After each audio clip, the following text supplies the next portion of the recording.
Oi, gente, tudo bem? Hoje a gente vai ter uma aula um pouquinho diferente. Eu ia passar slide hoje, principalmente hoje, porque hoje finalmente a gente vai ter a nossa aula de bioquímica, que é a única aula, na verdade, que eu dou no Projeto Raízes, mas esse ano as coisas ficaram um pouco bagunçadas, né? Tanto no mundo quanto no Projeto Raízes. E daí eu tava dando só uma revisada nos slides, porque a gente vai falar sobre bioquímica hoje, como tá aqui no título.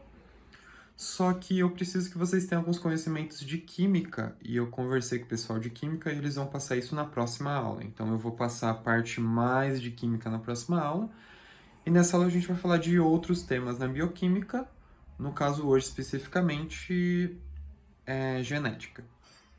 Se der tempo a gente fala de outras coisas, mas por que especificamente genética? Primeiro porque a gente já falou um pouquinho disso na aula de vírus, e segundo porque eu fui procurar um vídeo na internet para tentar deixar meus slides um pouco mais interessantes.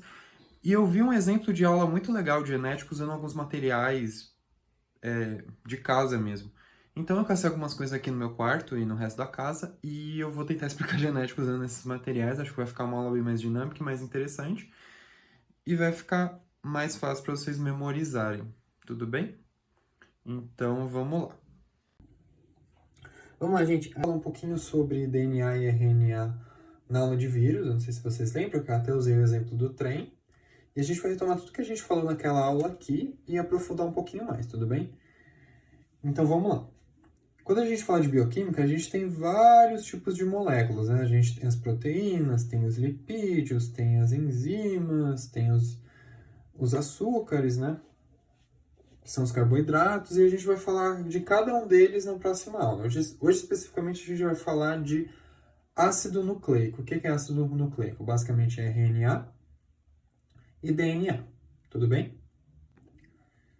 E vamos começar pelo DNA primeiro. Eu não sei se vocês lembram, mas o DNA ele era formado por estruturazinhas, que na outra aula a gente chamou de vagões, que são, aliás, que a gente comparou os vagões de um trem, que são basicamente as bases nitrogenadas. O DNA nada mais é que um conjunto de bases nitrogenadas agrupadas.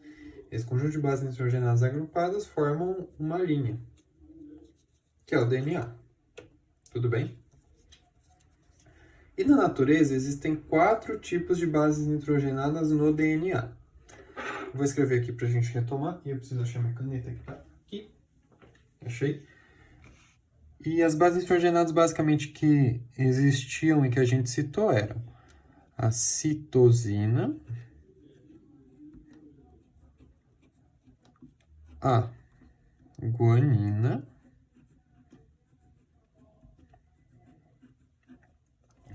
depois a adenina,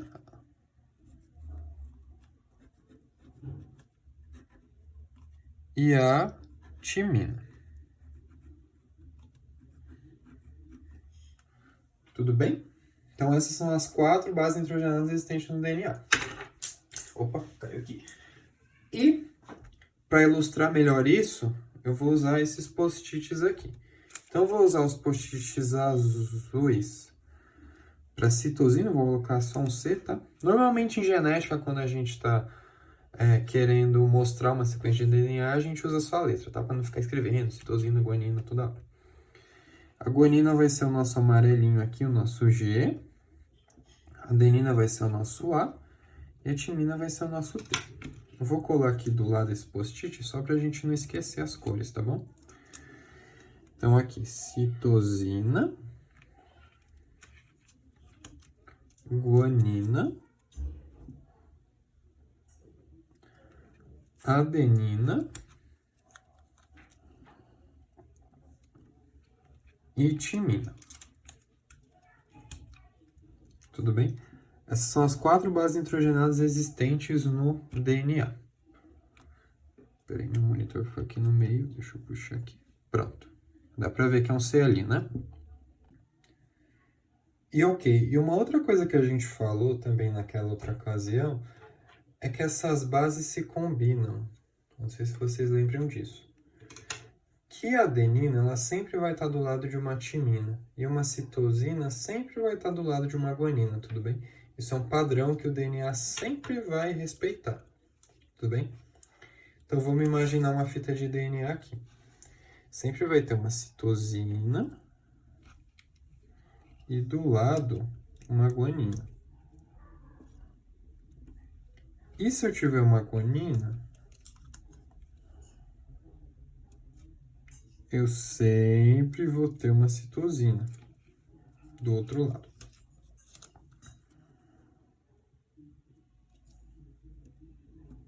Tudo bem? E se eu tiver uma adenina, aqui, por exemplo, do outro lado eu sempre vou ter uma timina. Peraí, deu uma enrolada aqui. Bem como se eu tiver uma adenina desse lado, eu sempre vou ter uma timina do outro lado. Tudo bem? E assim sucessivamente. Citosina.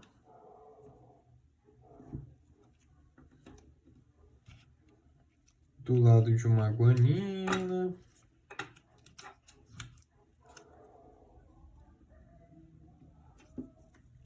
Opa, tem uma descolada aqui. E assim sucessivamente, tudo bem? Esse DNA vai continuando aqui, vai continuando, uma base do lado do outro, uma base do lado do outro, e formando a nossa linha, tudo bem? É só imaginar que a linha começa aqui e ela vai continuando por muitos metros. Tudo bem? Então tá bom.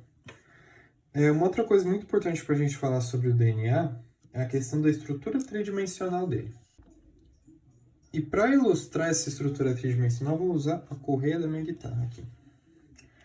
O DNA, em termos tridimensionais, eu não sei se vocês já viram foto, mas ele é todo enroladinho assim. Ele é inteiro enrolado. Vocês já viram essas fotos? Depois eu posso colocar uma foto aqui. Aliás, vou colocar um link na descrição do vídeo para vocês verem exatamente. Mas olha, ele sempre vai ter essa estrutura toda enrolada aqui, tudo bem? E isso que a gente chama de estrutura de dupla hélice, tudo bem? Por que é uma hélice? Uma hélice gira, né? A hélice do helicóptero gira. Cadê? Tem um helicópterozinho aqui. Eu gosto muito desse helicóptero. Ela gira, certo? Fica girando. Assim como... E se você colocar ele de lado, ele fica uma hora ele tá aqui em cima, outra hora ele tá aqui embaixo. Uma hora ele tá aqui em cima, outra hora ele tá aqui embaixo. E olhando para o DNA, é óbvio que ele não fica girando, né? Mas se você pensar que tá tudo contorcido, essa parte daqui, lá na frente vai estar, na verdade, embaixo, né? Por causa dessa contorção. Então, acaba tendo a estrutura de uma hélice. Tudo bem? E por que fita de dupla hélice? Porque, bem, são sempre pares de base nitrogenada, certo? Se você tem uma citosina aqui, você sempre tem uma guanina, você sempre está em par. Então, você tem aqui um conjuntinho de base nitrogenada, de base nitrogenadas, e esse outro lado um outro conjunto de bases nitrogenadas. Então, é uma fita dupla, né? Uma fita que tem dois lados. Tudo bem? Por isso que o DNA tem essa estrutura que a gente chama de estrutura de fita de dupla hélice, tudo bem? Que é a estrutura tridimensional. Que inclusive foi descoberta no século passado, não faz muito tempo, por dois pesquisadores chamados Watson e Crick, né? Foram responsáveis por falar, olha, o DNA tem essa estrutura enrolada aqui, que vocês estão vendo. Tudo bem? Então, beleza. Uma outra coisa muito importante para a gente falar sobre o DNA é o seguinte. Justamente por ser uma fita de dupla hélice, porque tem dois lados, ela é uma fita que a gente também chama de complementar. Como assim complementar? Uma base sempre vai estar acompanhada de outra, né? Por exemplo, uma citosina sempre vai estar do lado de uma guanina, assim como uma adenina sempre vai estar do lado de uma timina. Então, se a gente olhar só para um lado da fita, a gente consegue descobrir qual que é o outro, né? Por exemplo, aqui é uma citosina, do lado de uma citosina vem uma guanina. Então, eu sei que desse lado tem uma guanina, aqui tem uma guanina, eu sei que depois vem uma citosina, aqui tem uma timina, então eu sei que aqui no terceiro tem que vir uma adenina, aqui na adenina eu sei que do lado tem que vir uma timina, e aqui na guanina eu sei que do lado tem que vir uma citosina. Tudo bem? Eu consigo saber quais são as bases nitrogenadas desse lado, mesmo sem ver esse lado, só porque esse lado é complementar a esse, tá? Porque essas bases nitrogenadas, elas se encaixam entre si, tudo bem? Como você nunca vai ter uma citosina do lado de uma timina, por exemplo, é muito óbvio que se esse lado é uma citosina, aqui em cima, esse lado aqui vai ser uma guanina. Tudo bem? Então, isso que a gente chama de fita complementar. E é muito importante que a gente entenda esse comportamento da fita complementar para que a gente entenda o que é o RNA e por que ele tem a estrutura que ele tem. Tudo bem? Então, vamos lá. Onde é que entra o RNA nessa história? Eu não sei se vocês lembram que eu citei lá na aula de vírus que o DNA é basicamente uma molécula que guarda toda a informação genética, que ela determina quem você é, tanto em termos de estrutura quanto em termos de funcionalidade. Então é a genética que vai determinar se você é alto, se você é baixo, se seu cabelo é liso, se seu cabelo é crespo, se ele é loiro, se ele não é, se você talvez tenha intolerância à lactose ou maior propensão à pressão alta, por exemplo. No caso da lactose e da pressão alta, a gente está falando de funcionalidade. Em termos de ser alto ou baixo, a gente está falando de estrutura.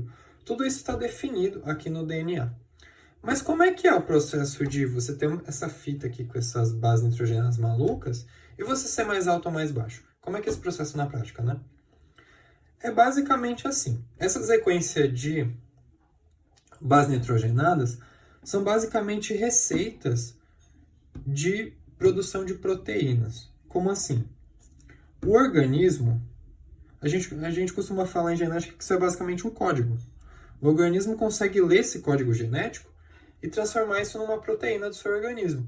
E são todas essas variedades de proteínas que são produzidas, que são um tipo de molécula dentro da bioquímica que a gente vai falar na próxima aula, são todas essas proteínas que vão definir como você funciona e como você se parece. Basicamente, tudo bem? E toda a produção dessas proteínas é determinado por esse código genético que nada mais é que essa sequência de bases nitrogenadas. Tudo bem? Eu não sei se vocês já viram, né?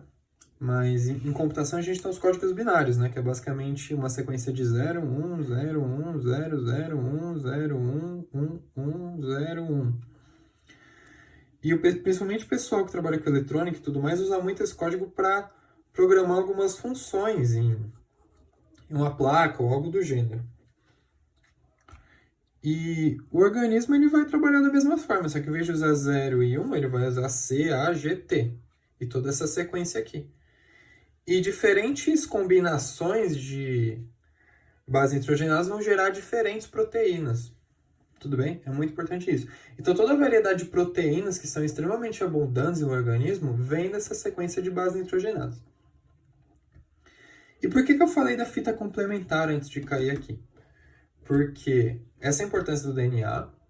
Ela vai produzir as proteínas, que vai definir as suas funções e suas estruturas. E essa fita complementar está ligada ao processo de produção de proteínas. De que forma? Através do RNA. Eu falei isso já na outra aula, mas eu vou retomar.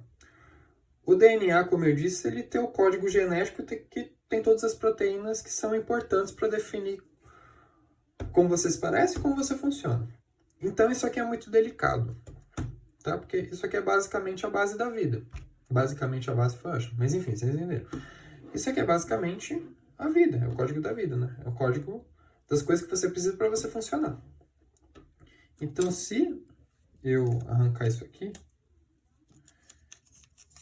e botar uma outra sequência aqui, sei lá, um amarelo, eu não sei se já estava assim. Vou botar desse lado. Se já estava assim, me perdoa, tá? Porque eu não lembro. Se bem que tinha um azul aqui já. Não, tá, eu vou trocar aqui, porque a chance de eu errar aqui vai ser grande. Imagina, aqui tinha um amarelo e um azul, que eu não lembro qual que era a ordem já. Mas se eu botar aqui um verde, no lugar do amarelo ou azul que estava aqui, e um laranja...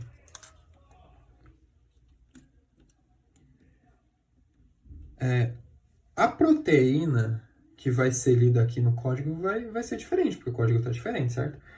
Então, talvez a sua proteína tenha uma funcionalidade diferente do que ela deveria ter. Que às vezes pode ser o caso de alguma enzima que não funciona muito bem no seu organismo, porque a estrutura da enzima está diferente, porque a estrutura no DNA aqui está diferente. Então, qualquer modificação aqui modifica a proteína final e pode modificar a sua estrutura e seu funcionamento de uma forma maléfica. Então, isso aqui é muito importante que fique sempre íntegro. Mas a gente precisa produzir proteína, certo? Isso aqui tem que ser íntegro, ok? A gente tem que deixar ele quietinho, tem que tomar muito cuidado. Mas a gente precisa ler ele também, né? Então, como é que o organismo lê isso aqui de uma forma segura? Através do RNA, que é uma cópia do DNA. Então, vamos lá. Como é que é o processo de produção do RNA?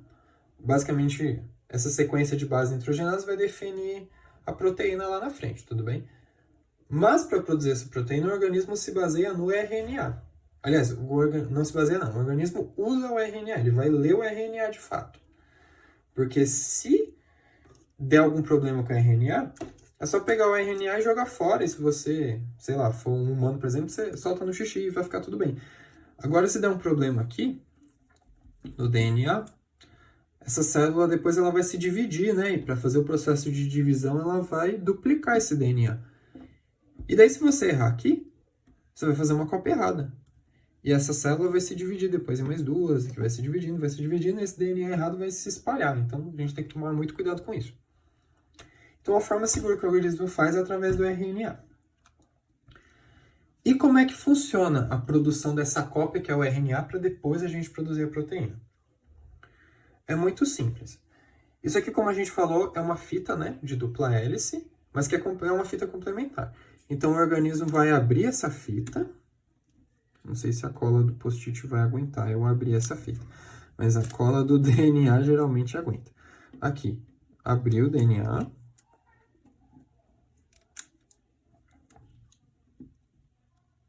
Tá desse lado aqui. Pronto, abriu o DNA. E daí, lembra que a gente falou que é complementar, né? Se eu tô vendo esse lado, como do lado de um C sempre vem um G, eu sei o que tem do outro lado. Então, o organismo ele vai copiar um dos lados e produzir esse RNA, que é a própria cópia, né?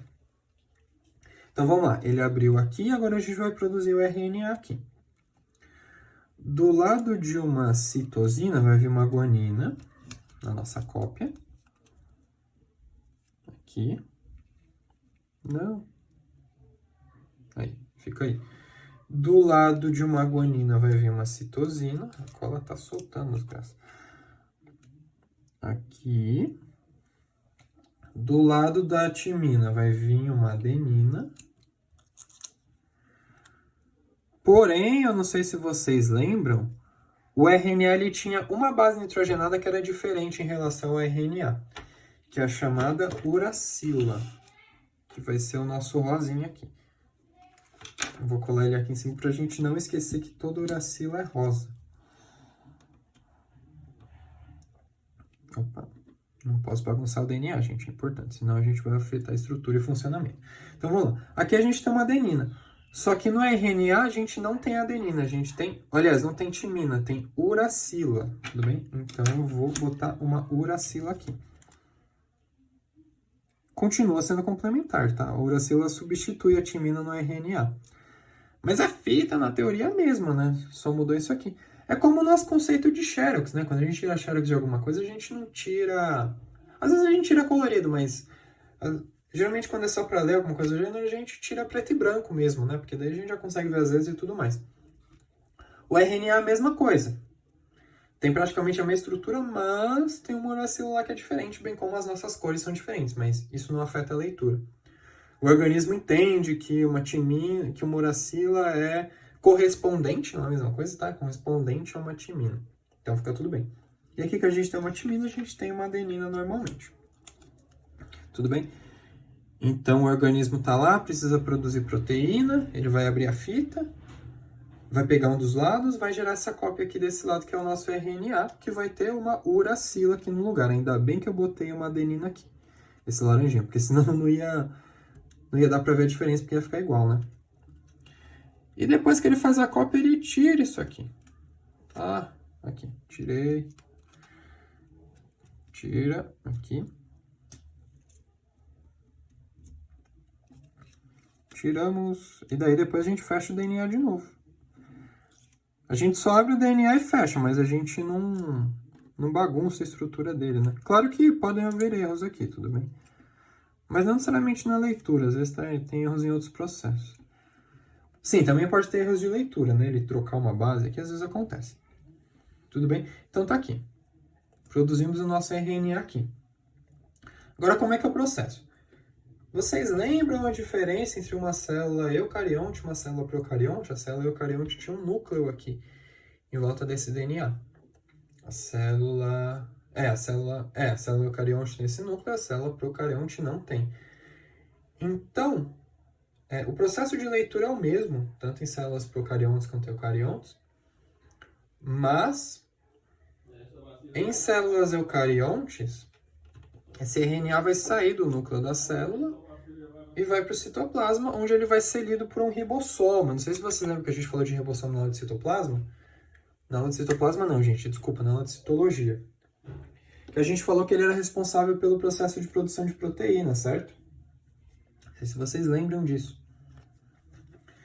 E é basicamente através desse processo que ele produz proteína, porque depois ele vai ler esse RNA base por base. O ribossoma é tipo uma carteira dele, a gente vai passando aqui os RNAs, ele vai lendo, tudo bem?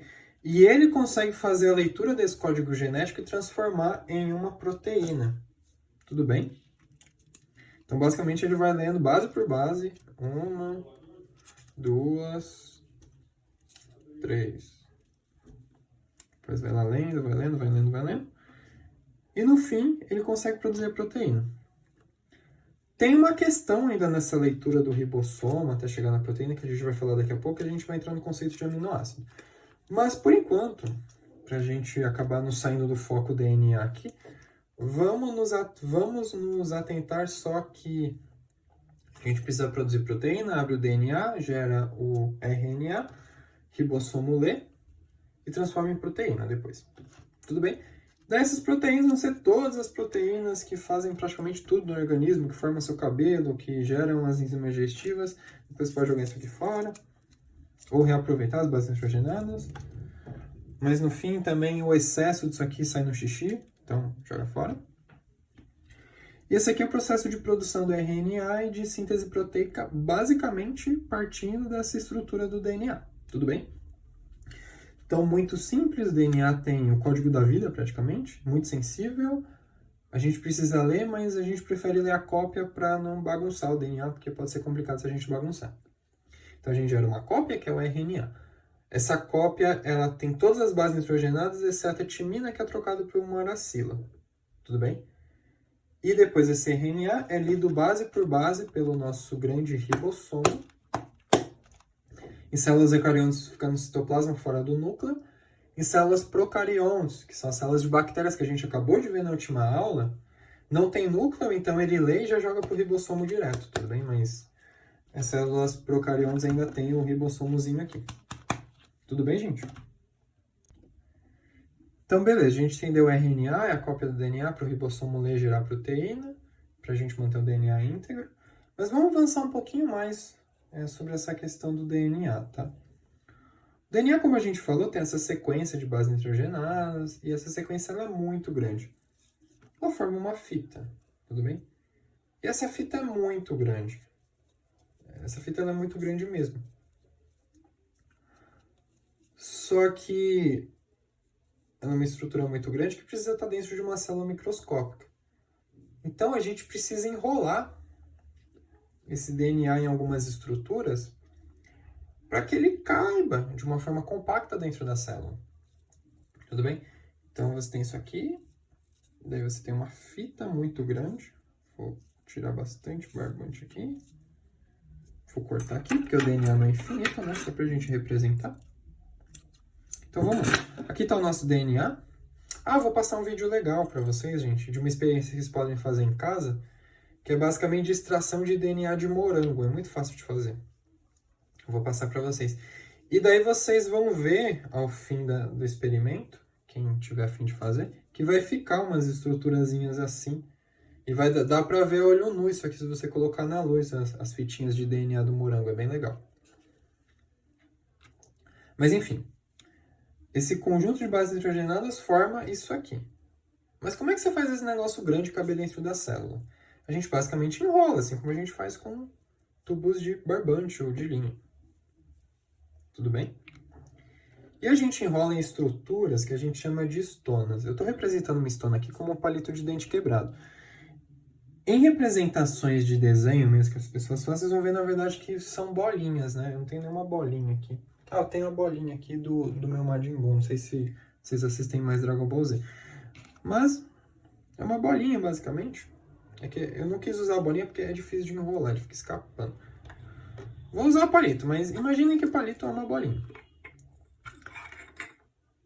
E através desse palito, que a gente chama de estona, que é uma proteína também, portanto tem que fazer o processo de leitura no DNA, gerar um ribossomo e gerar essa... Aliás, passar pelo ribossomo para gerar essa proteína, para a gente conseguir enrolar o DNA.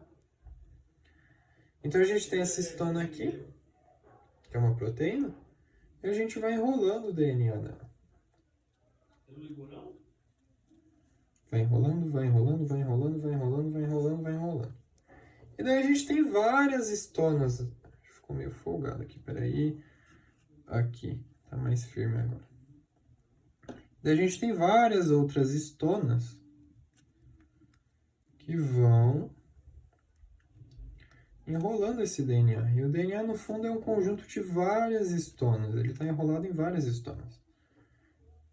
Vou pegar mais uma aqui. Deixa eu levantar um pouquinho a luminária aqui. Para não fazer tanta sombra. Olha, daí vai enrolando, vai enrolando, vai enrolando, vai enrolando, vai enrolando. E daí com isso a gente consegue um DNA mais compacto que caiba dentro das células. Tudo bem? Imagina que eu vou enrolar esse fio todo aqui.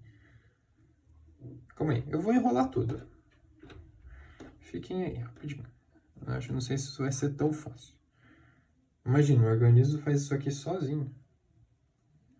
E eu me matando aqui para fazer com 2 mãos.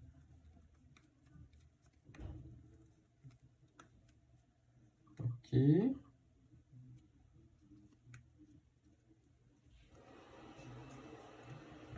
Eu não sei se dá para ouvir, mas minha mãe ligou o secador agora. Espero que não saia. Mas se sair, acho que não atrapalha muito. Aqui, vou enrolar tudo nessa estona aqui. E daí tá aqui, o DNA vai ser basicamente isso aqui.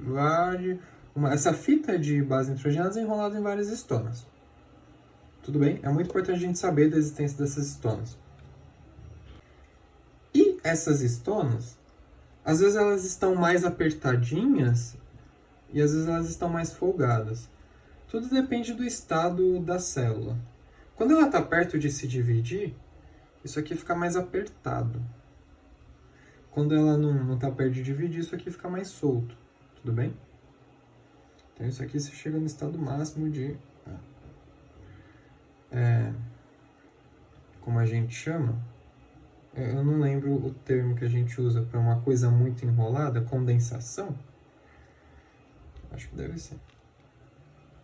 Enfim, ele fica mega apertado assim. E quando ele fica muito apertado, ele começa a gerar pedacinhos de DNA. Daí eu trouxe a minha super lhama, aqui, aqui, minha lhama. Eu ganhei essa lhama de um amigo que foi para Machu Picchu há uns 3 anos atrás, 2.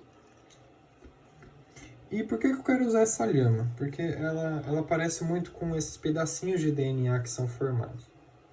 Que ficam basicamente com essa estrutura aqui. Tá vendo que forma um X? Isso aqui é as perninhas, ó, coitada, ficou toda estrupiada, mas foquem só nessa parte aqui, que é essa parte do X. Esse DNA, quando ele fica mega condensado, ele forma isso aqui. Isso aqui é o que a gente chama de cromossomo. Tudo bem? E a quantidade de pedacinhos que são formados, a quantidade de cromossomos, elas variam de espécie para espécie. Vamos pegar o exemplo do humano, tá? O humano, ele tem 46 pedacinhos desse aqui. Então, se a gente fazer uma cultura de células, esperar elas se dividirem, tirarem foto lá no momento certo, que acontece essa mega condensação aqui do DNA, que ele fica super apertado na histona, e forma esses pedacinhos, se a gente pegar cada célula, a gente vai ver 46 desses pedacinhos, tudo bem? E essas 46 pares, elas são divididas em 23 pares, tudo bem? Se você dividir, par é 2, tá? Se você dividir 46, vai ter 23 pares, tá? 23 casaizinhos de cromossomos. E por que são casaizinhos de cromossomos? Porque são pares de cromossomos. Muito simples, gente, muito simples. Eu não tenho outra lhama. Meu amigo vai ter que ir para Machu Picchu de novo para trazer outra. Mas é que eu não vou conseguir representar os pares. A não ser que eu use uma tesoura, ela também tem meio que formato de X. A gente pode imaginar que são par de cromossomo. Mas beleza. Por que tem 23 pares? Um par é sempre formado por 2, certo? Um desses cromossomos desses pares veio do pai e outro veio da mãe. Aliás, o termo correto que a gente usa em biologia é um cromossomo vai vir do macho e outro cromossomo vai vir da fêmea. Não, a gente pode falar pai e mãe, não tem problema. É didático, tudo bem. Enfim, mas um cromossomo vai vir do pai e outro cromossomo vai vir da mãe. Por isso que são pares, tudo bem? E é muito importante a gente entender que esses pares, na verdade, são cromossomos iguais, mas que vêm de seres diferentes, tudo bem? Como assim? A gente pode classificar esses cromossomos, a gente pode dividir cada tipo de pedaço, que são esses cromossomos. E, por exemplo, a gente tem o chamado cromossomo 1, cromossomo 2, cromossomo 3, cromossomo 4, cromossomo 5, 6, 7, 8, 9, 10, 11, 12, 13, 14, 15, 16, 17, 18, 19, 20, 21, 22 e um cromossomo especial que a gente chama de cromossomo sexual. Mas, enfim, você tem do cromossomo 1 ao cromossomo 22 e o cromossomo sexual. Então, você vai ter 2 cromossomos 1. Um cromossomo 1 que veio do pai e um cromossomo 1 que veio da mãe. Um cromossomo 2 que veio do pai e um cromossomo 2 que veio da mãe. Um cromossomo sexual que veio do pai e outro cromossomo sexual que veio da mãe. Por isso que são 2 pares, porque são 2 cromossomos 1, 2 cromossomos 2, 2 cromossomos 3. São sempre pares, eles são dos mesmos tipos em cada par. Você sempre vai ter um aqui e um aqui. Eles vão ter estruturas muito parecidas, né? A gente consegue classificar os cromossomos pela forma, tá? Então a gente olha, isso aqui tá com cara de 1, isso aqui tá com cara de 2, tá com cara de 14. E, obviamente, o cromossomo 1 ele tá em par, né? Você vai ter 2 cromossomos 1, e eles vão ser parecidos, né? Só que um vai ter vindo do pai e outro vai ter vindo da mãe. Tudo bem? Então, olha que interessante, a gente partiu aqui das bases nitrogenadas que ficavam enroladas nas histonas e que depois, em um certo período da célula, eles ficavam muito apertadinhos formando isso aqui. E eles sempre vão formar cromossomos que têm a mesma estrutura, que têm o mesmo formato. O cromossomo 1 sempre vai ter o formato de cromossomo 1. O cromossomo 2 sempre vai ter um formato específico de cromossomo 2. É muito interessante isso aqui.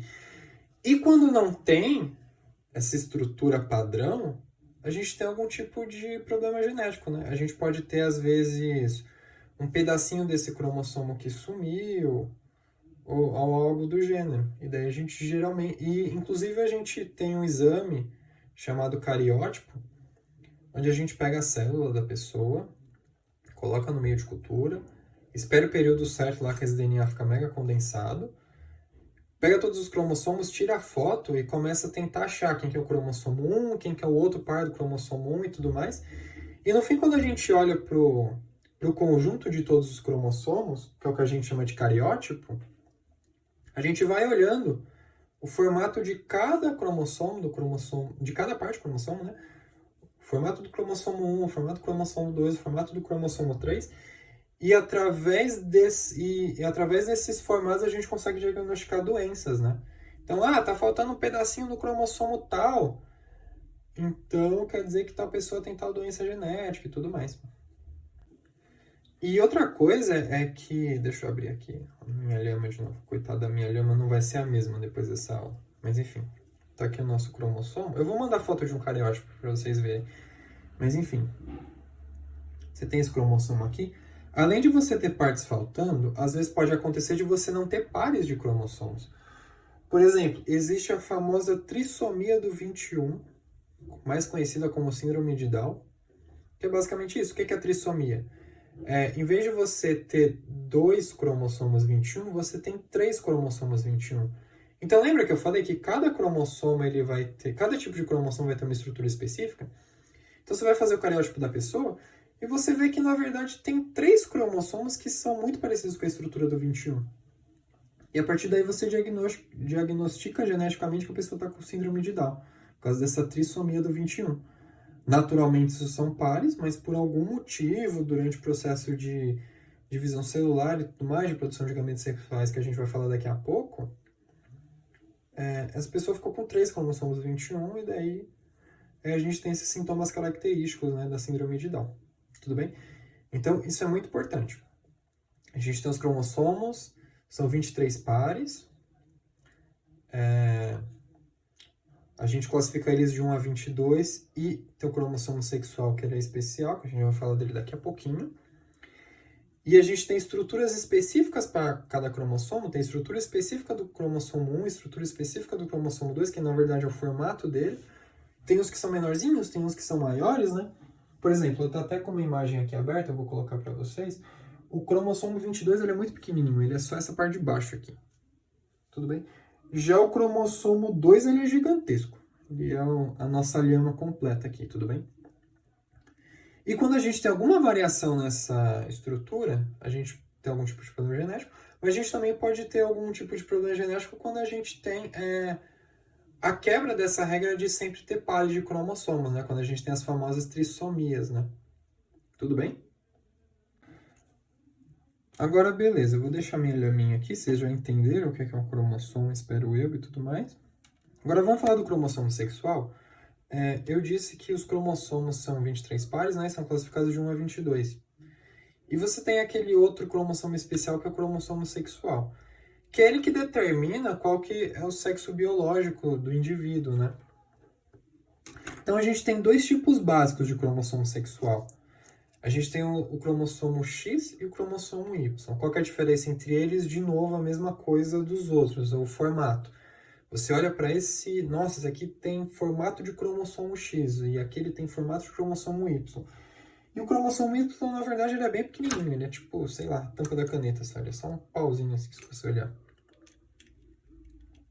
Tudo bem? Se você olhar no cariótipo, tá? Então vamos lá. Você tem os cromossomos de 1 a 22, você tem os cromossomos sexuais que podem ser de 2 tipos. Do X e Y. E os cromossomos sempre estão em pares, certo? São 23 pares. São 22 pares daqueles cromossomos que vão de 1 a 22. E tem o 23º, que é o cromossomo sexual. Pode ser de 2 tipos, né? X e Y. E como ele tá sempre em par, ele tem 2 possibilidades, tá? De aparecer no cariótipo de uma pessoa. Ou você vai ter 2 cromossomos X, e daí isso aqui vai ser uma mulher. Ou você vai ter um cromossomo X e um cromossomo Y. Que no caso a gente vai falar que isso é um homem. Tudo bem?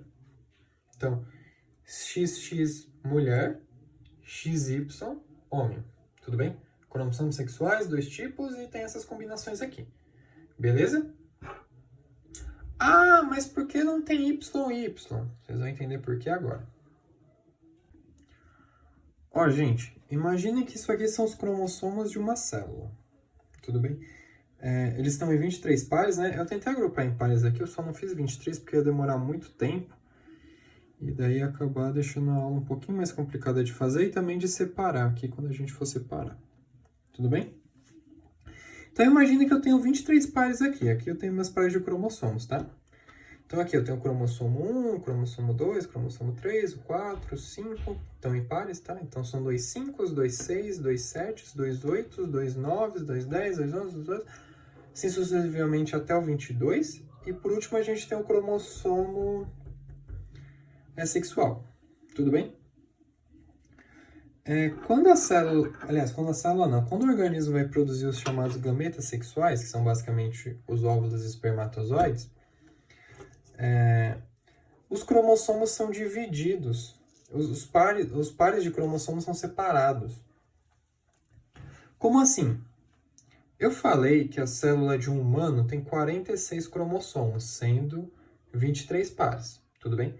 São 2 1, 2 2, 2 3, 2 4, 2 5, 2 6, 2 7, 2 8, 2 9 e 2 cromossomos sexuais, vai dar 46 no total. Só que as nossas células reprodutivas, os nossos espermatozoides e óvulos, eles não têm 46 cromossomos, eles só têm 23, porque cada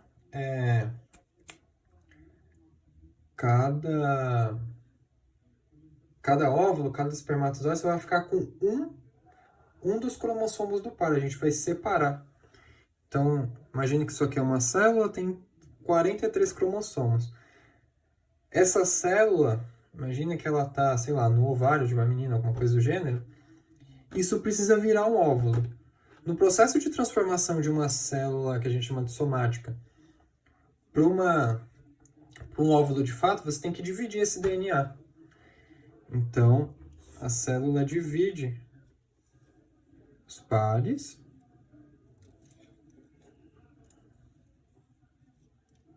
Opa, o par foi longe ali.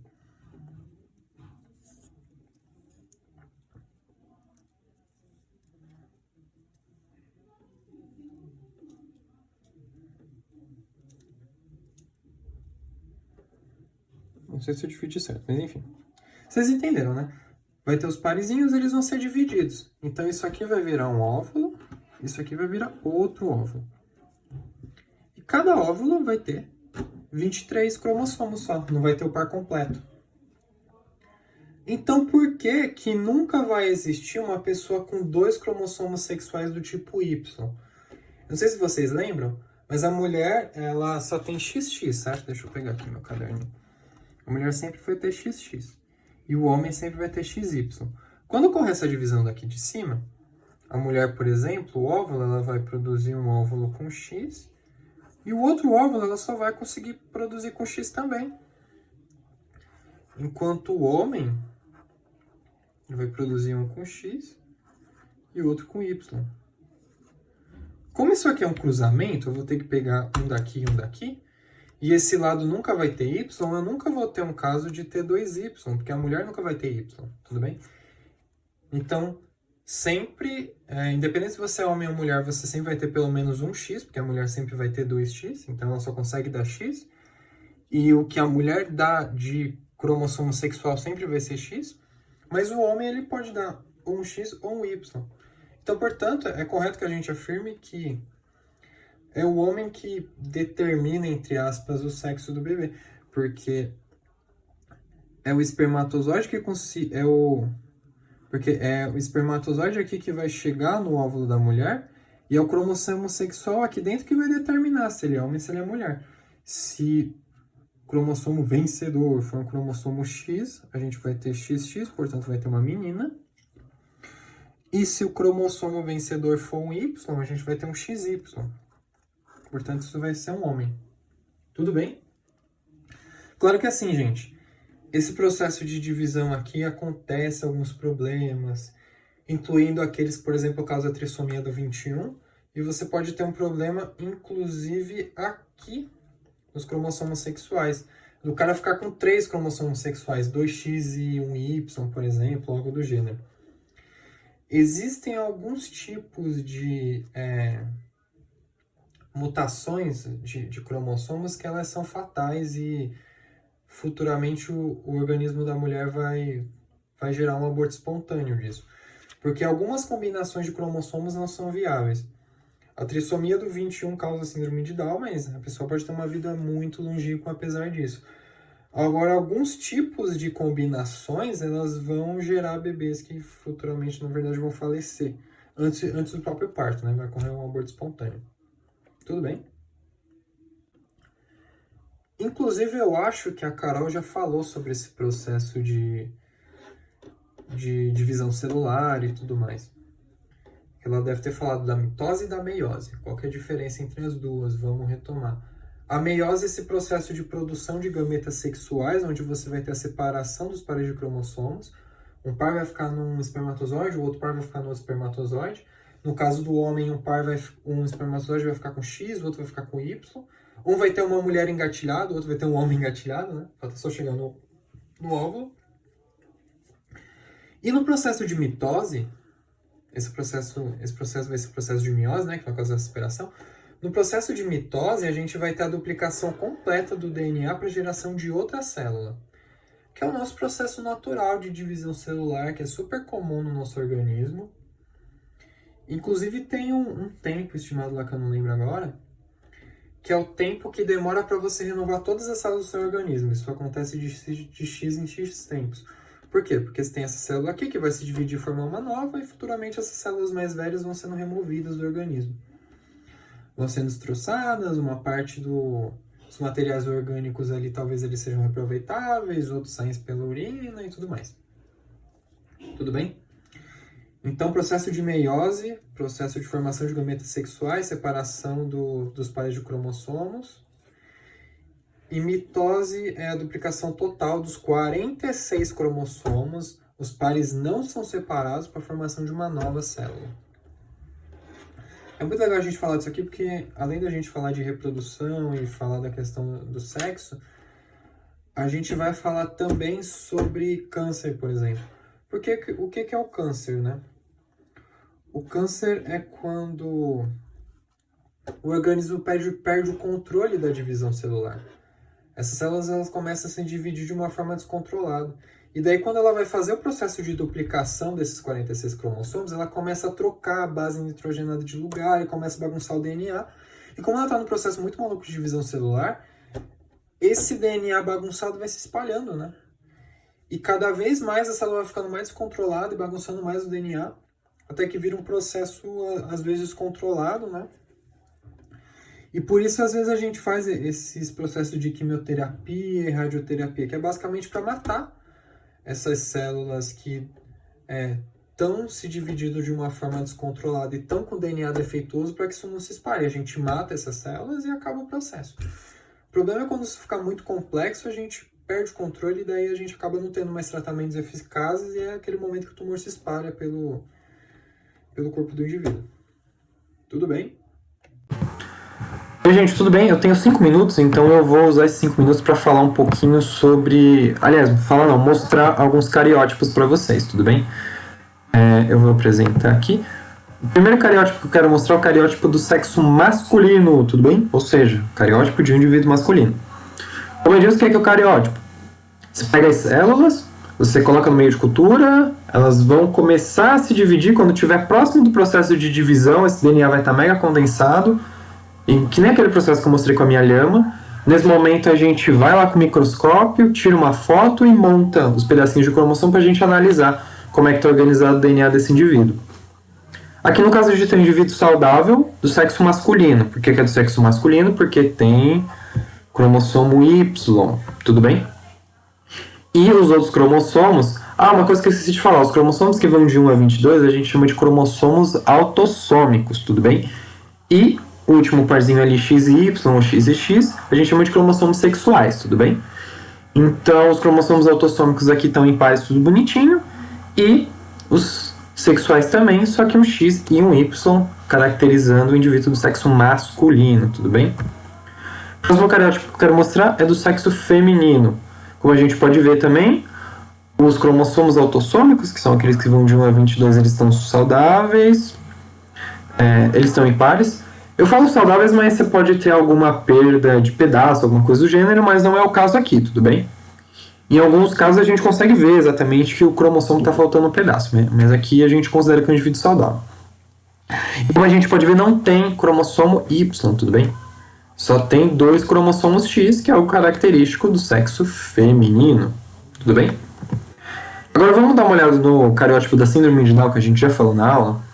Qual que é a principal diferença do cariótipo da síndrome de Down? Quando a gente olha, a gente tem a chamada trissomia, que é quando a gente tem 3 cromossomos de um mesmo tipo, ali no 21. Ou seja, síndrome de Down é a trissomia do 21. Por quê? Porque tem 3 cromossomos 21, e a gente falou na aula que isso tem que estar em par. Então, isso gera algumas diferenças que provavelmente vocês conhecem. Tudo bem?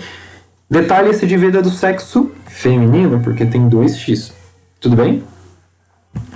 Uma outra síndrome muito conhecida que eu acho legal a gente passa aqui, provavelmente não vai cair na prova, mas eu acho que é importante vocês conhecerem, que é a síndrome de Turner. Qual que é a característica da síndrome de Turner? Lembra que o cromossomo sexual também estava em par? No caso da síndrome de Turner, isso não acontece. O indivíduo ele só vai ter o cromossomo X e o cromossomo Y vai sumir. Quando um tipo de cromossomo só tem um único cromossomo e não par de cromossomos, a gente chama de monossomia. Lembra lá na síndrome de Down que tinha trissomia, que tinha 3? No caso da síndrome de Turner, que tem um só, a gente chama de monossomia, tudo bem?